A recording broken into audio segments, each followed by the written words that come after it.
장 9절로 11절 말씀을 저와 여러분들이 한 목소리로 읽겠습니다. 9절입니다. 앞에서 가고 뒤에서 따르는 무리가 소리 높여 이르되 호산나 다윗의 자손이여 찬송하리로다. 주의 이름으로 오시는 이여 가장 높은 곳에서 호산나 하더라. 예수께서 예루살렘에 들어가시니 온 성이 소동하여 이르되 이는 누구냐 하거늘 무리가 이르되 갈릴리 나사렛에서 나온 선지자 예수라 하니라. 아멘. 거짓된 종교라는 제목으로 말씀을 드립니다. 오늘 말씀은 예수님께서 공생의 마지막 한 주를 보내시기 위해서 종려 주일날에 예루살렘에 입성하시는 장면의 마지막 장면이죠.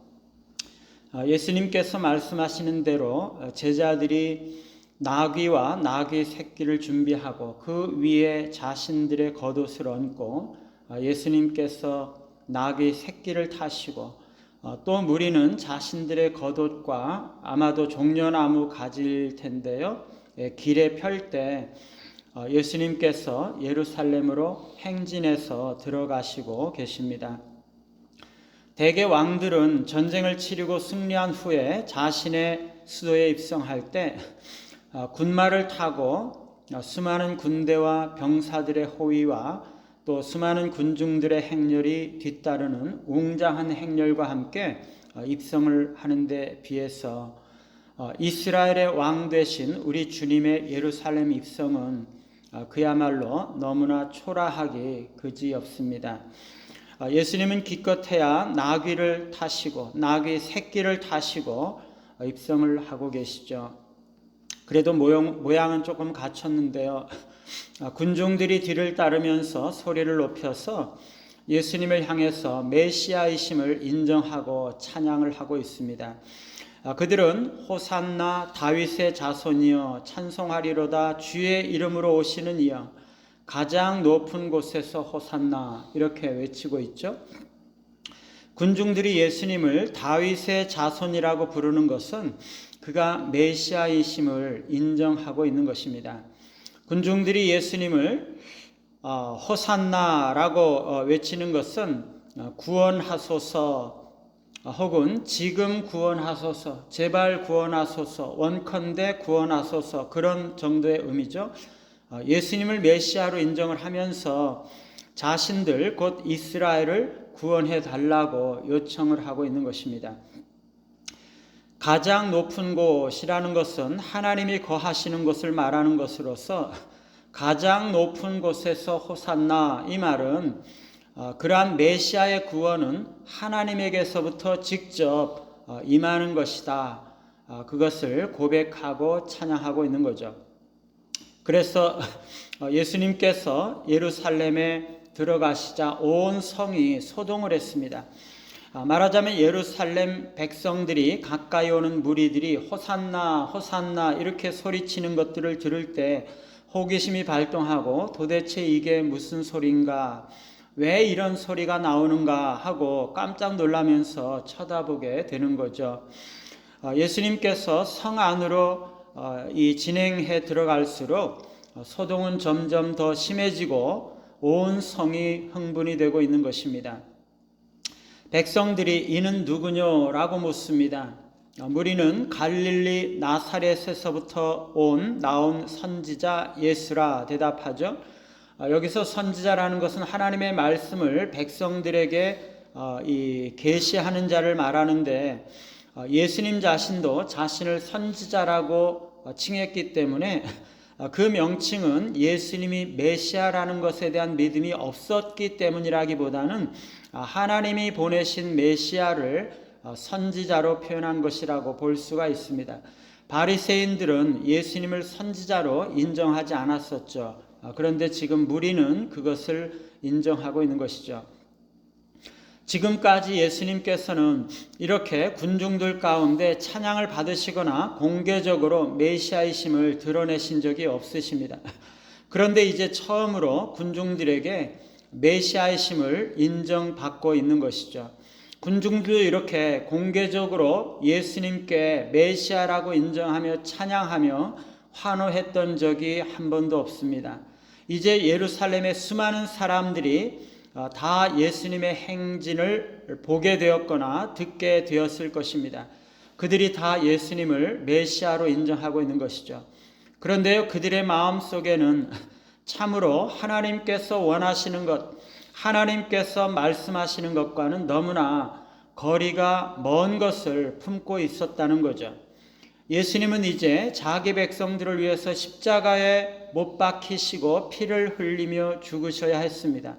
그래서 그들의 죄를 용서하시고 그들을 구원하시고자 하시는 거죠.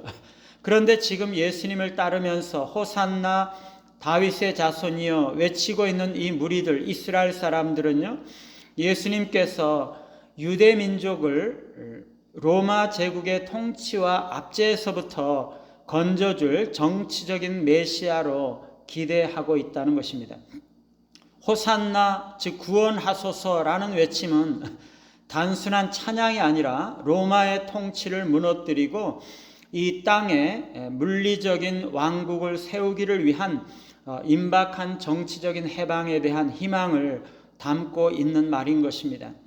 그런데 사실 예수님께서는 위풍당당한 군마를 타고 엄청난 군대의 호위를 대동하고 예루살렘에 입성한 것이 아니라 평화를 상징하는 당나귀와 나귀 새끼를 타고 입성하신 거죠. 그것은 사실상 예수님께서 예루살렘에 입성하시는 목적은 군중들이 기대와는 너무나 다르다는 것을 강력하게 시사하고 있는 것이죠. 그런데도 사람들은 예수님께서 말씀하시고자 하시는 것, 하나님께서 원하시는 것이 무엇인지 알지 못하고 자신의 생각을 따라서 예수님을 메시아라고 생각하고 있는 것이죠. 이것은요, 참된 종교와는 너무나 다른 것입니다. 그들은 하나님께서 보여주시는 진리와는 너무나 동떨어진 것을 믿고 있는 것이죠. 우리는 이 유대인들처럼 잘못된 신앙을 가질 수 있다는 것을 명심해야 할 것입니다. 수많은 사람들은요, 하나님께서 계시하신 대로의 종교를 믿는 것이 아니라 자신의 생각과 자신의 기대를 따라 종교를 믿고 신앙생활할 수 있다는 것이죠.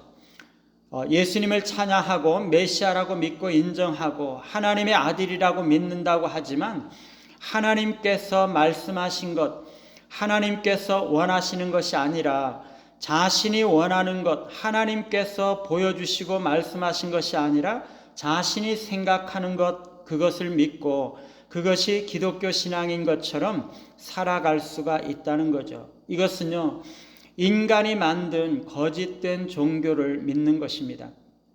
오늘 이 유대인들처럼 자신이 만든 종교, 자신이 생각하는 종교, 세상 사람들이 말하는 종교를 믿고 있는 것이죠. 지금 당장의 정치적인 해방을 원했던 유대인들처럼 인간들의 기대는요, 종종 즉각적인 것들, 이 땅에 있는 것들, 현재적인 것들, 물질적인 것들, 표면적인 것들에 초점을 맞추는 경향이 있다는 거죠. 반면에 하나님의 목적은 영원한 관점, 영적인 것, 근본적인 것들에 관심을 가지고 있다는 것입니다. 유대인들은요, 지금 당장 로마의 압제에서부터 해방되는 것을 바랬습니다.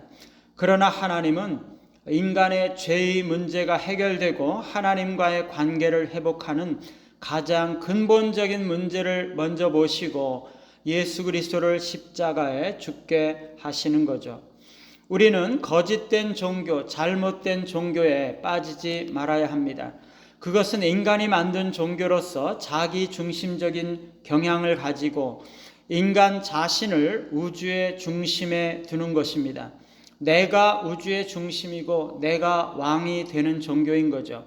하나님은 인간의 필요와 욕구 충족을 위해서 존재하는 것입니다. 존재하게 되는 것입니다. 이것은 사실상 하나님을 알라딘의 요술램프에서 나오는 지니처럼 생각을 하고 있는 거죠. 우리가 거짓된 종교에 빠지지 않으려면 우리는 끊임없이 하나님의 말씀을 듣고 기도하고 연구하고 예배를 통해서 하나님과의 지속적인 관계를 가질 필요가 있습니다. 하나님의 말씀이 나의 인생을 지도하고 인도하지 않으면 나의 생각과 세상적인 가치와 풍조가 나의 인생을 인도할 것이기 때문입니다. 늘 하나님과 동행하심으로써 내 생각으로 하나님을 믿지 말고 내가 원하는 종교를 믿지 말고 하나님의 계시를 따라 참된 진리를 믿으시는 우리 모두가 되시기를 간절히 바랍니다. 찬송가 285장입니다.